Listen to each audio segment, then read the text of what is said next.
বাংলাদেশের ফেনী, কুমিল্লা, নোয়াখালী, লক্ষ্মীপুর অঞ্চলের বর্তমান ভয়ঙ্কর বন্যা পরিস্থিতির জন্য দায়ী যে ডম্বুর বাঁধ, তার ইতিহাস কি আপনারা জানেন?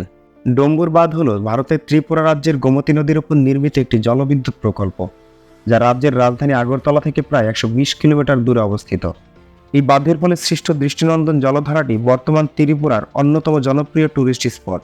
1974 সালে এই বাঁধ নির্মাণের পূর্বে এই অঞ্চল তীর্থস্থান হিসেবে পরিচিত ছিল। প্রতি বছর হাজার হাজার মানুষ তীর্থ ভ্রমণে এখানে আসত। এই পবিত্র উপত্যকা থেকেই সৃষ্টি হয়েছে গোমতী নদীর, যা প্রথমে ভারত এবং পরবর্তীতে বাংলাদেশের কুমিল্লা জেলার মধ্য দিয়ে প্রবাহিত হয়েছে। 44টি দ্বীপ সহ মনোরম হ্রদটি একসময় 12,000 পরিবার এবং 27,000 আদিবাসী টিপ্রাসা কৃষকের ধানক্ষেত ছিল। তৎকালীন ক্ষমতাসীন দল কংগ্রেস রাইমা উপত্যকার আদিবাসীদের বাস্তবতা এবং ফলাফলের কোনো হিসাব না করেই উর্বর জমিতে একটি জলবিদ্যুৎ প্রকল্প স্থাপনের সিদ্ধান্ত নেয়। বাঁধের কারণে 27,000 আদিবাসী টিপ্রাস তাদের ঘরবাড়ি হারায়, তাদের সব জমি পানির নিচে ডুবে যায়।